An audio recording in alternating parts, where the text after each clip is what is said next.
So we've seen LG come out with some pretty nice looking devices in the LG NV3 and also LG NV Touch, both devices being geared towards text messengers. But the LG Glance is probably more designed for the basic user in mind, just for making phone calls and something simple and plain. Now, the design of the LG Glance is really basic. It really doesn't really stand out when you compare it to other high-end devices. First of all, it uses the candybar form factor, which just makes it really lightweight and very thin profile. The materials that they use is pretty durable. It's very well constructed. As you can see, there's this almost aluminum-colored contour border that really gives it a nice look with the black plastic. Still a great material and feels really well in the hands.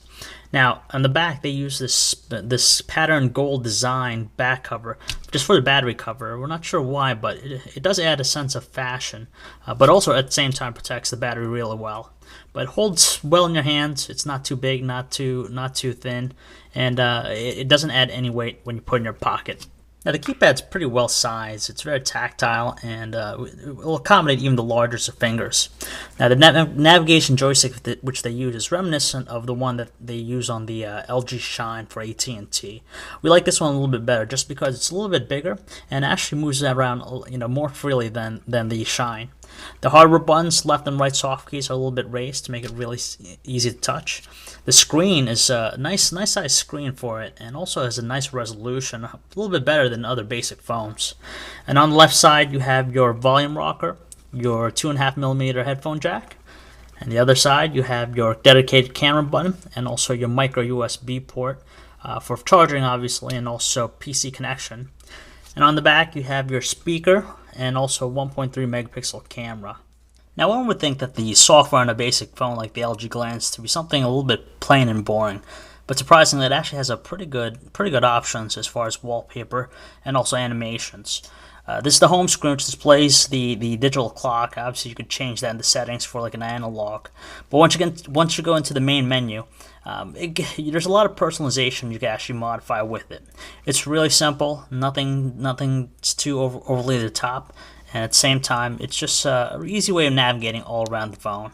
As we said, as far as the personalization goes, you could change the wallpaper, whether it be an animated or just a picture, or even something like the display themes. You could change it.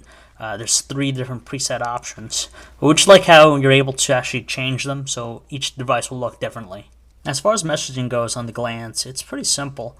Nothing really different from other phones. You could either use the SMS or make an MMS.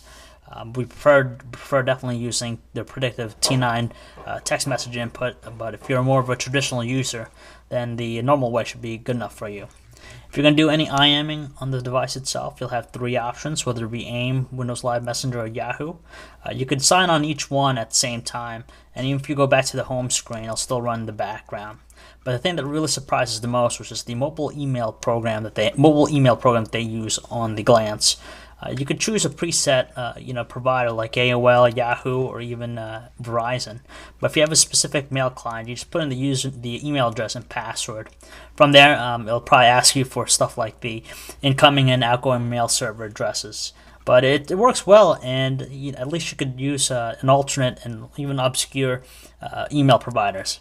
Now the web browser that they use on the Glance, it's really not the best, as we could tell you.